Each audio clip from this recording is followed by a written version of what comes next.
Hey everybody, how's it going? Welcome once again to NoDQ&A video right here on NoDQ.com and the YouTube channel.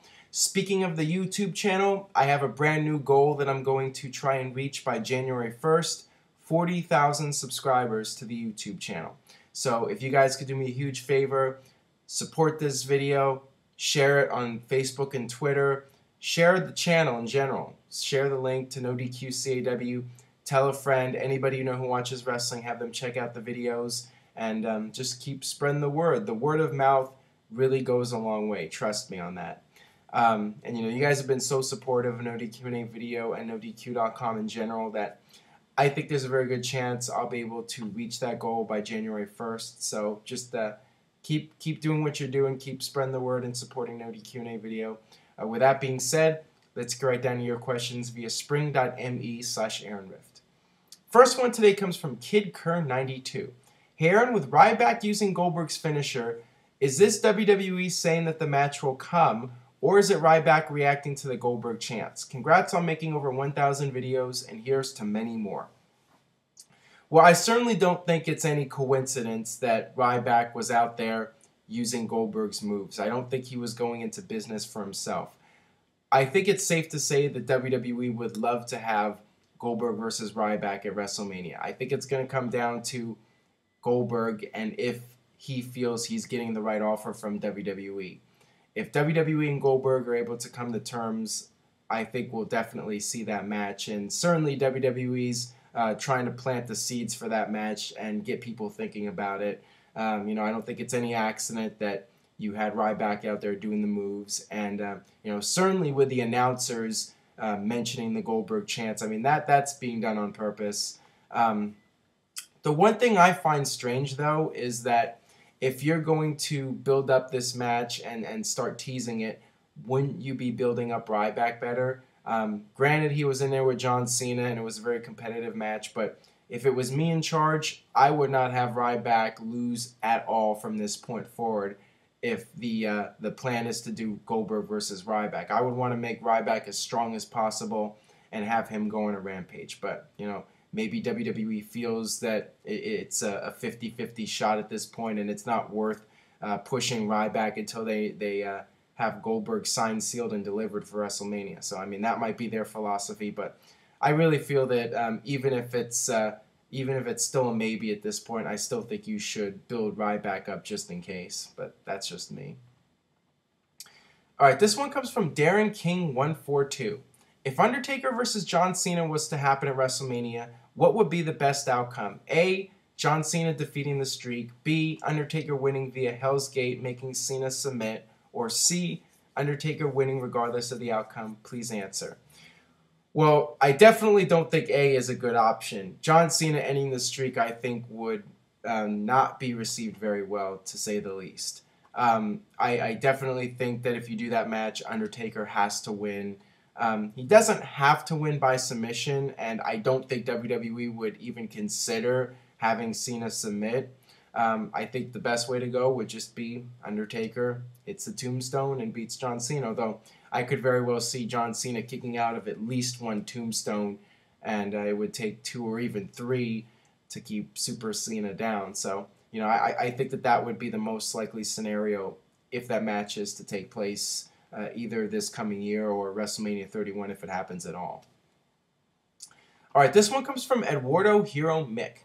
Hey Aaron, so that people like Cesaro, Kofi, Barrett, and McIntyre can shine in WWE, should WWE have the brand extension again and have them rival each other? Personally, I think SmackDown should be for the up-and-comers and legends like RVD. Your thoughts? Well, that's how it used to be. You used to have the brand extension with Raw being the storyline-driven show with the main stars, and SmackDown would be more about the wrestling and more about the up-and-comers. I think they had a good thing going with the brand extension for a while, but it did get watered down after a point, and WWE decided to go in a different direction. If it was me, I would have kept the brand extension going. I think it was good not just for what you mentioned, but also guys weren't being overexposed. The problem with the current situation is that you have guys like Randy Orton and John Cena on both shows, so you're seeing them twice a week, and it can become a bit of overkill. So yeah, I mean, I think it's better to have the brand extension, and you know, that was a good direction that they had going, but times have changed, and WWE's doing something different now, and you know, it's not as bad with the 3-hour Raws. I mean, that makes things a little bit better, but still, you have several mid-carders that are absolutely getting lost in the shuffle as a result of WWE having one roster again. All right, this one comes from Chris Mace, 2013. Do you think that they should bring Ric Flair back to WWE and create a new Four Horsemen with young up-and-comers with Ric Flair in the role of J.J. Dillon? Well, first of all, I'm not a big fan of trying to recreate the past. You know, I don't think they should bring back the Four Horsemen as a stable. I think if you're trying to build up young and up-and-comers, you want to do something different and something that hasn't been done before if possible. And another problem with bringing back the Four Horsemen with Ric Flair in the role of J.J. Dillon is that Ric Flair in any role is going to most likely outshine the young stars. I mean, with Evolution, it wasn't a big deal. I mean, WWE did a great job of keeping Ric Flair in the background and you know, putting the focus on guys like Batista and Randy Orton. But still, I mean, Ric Flair would go out there, and it's hard not to pay attention to Ric Flair. I mean, he's Ric Flair, so I mean that's the downside to doing it. But yeah, I wouldn't have a problem with a new faction starting up at some point, not calling them the Four Horsemen, but having their own faction and maybe Ric Flair being the manager of the group. I mean, I would not have an issue with that. All right, this next one comes from Gail Aaron.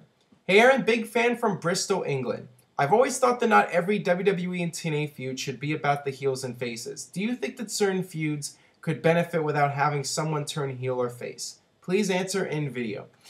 WWE tried something like this during the Attitude Era where there wasn't any black or white, but rather shades of gray.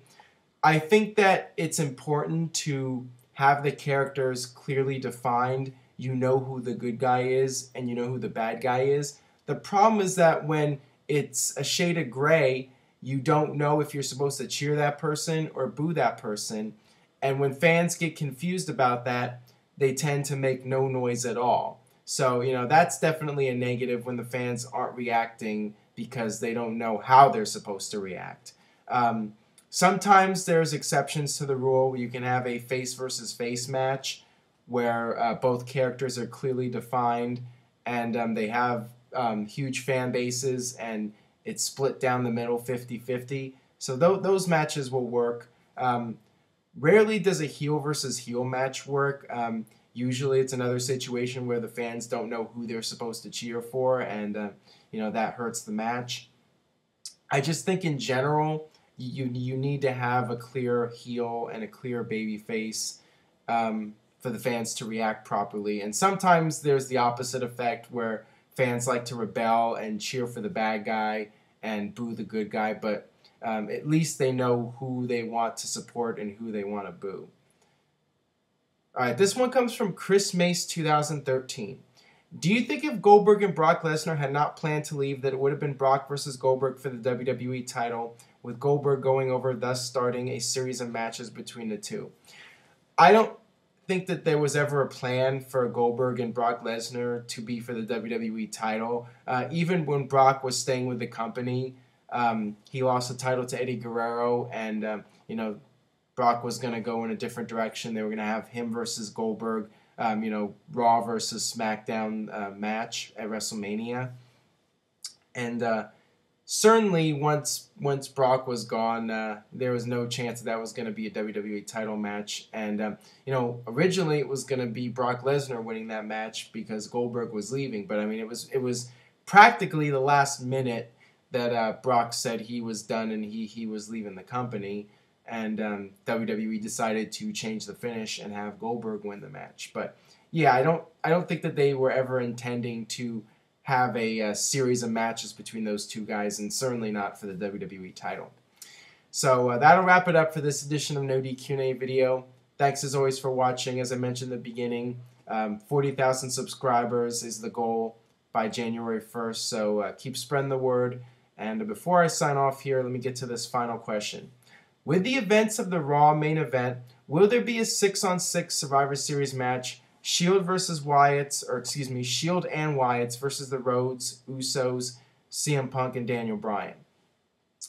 Well, right as I started recording this, WWE just announced that at Survivor Series, it will be the Wyatts versus CM Punk and Daniel Bryan in a tag team match. So as of this moment, WWE's not going to have a 6-on-6 Survivor Series elimination match, which I think is unfortunate. I think that the 6-on-6 match is a lot stronger and a lot more appealing.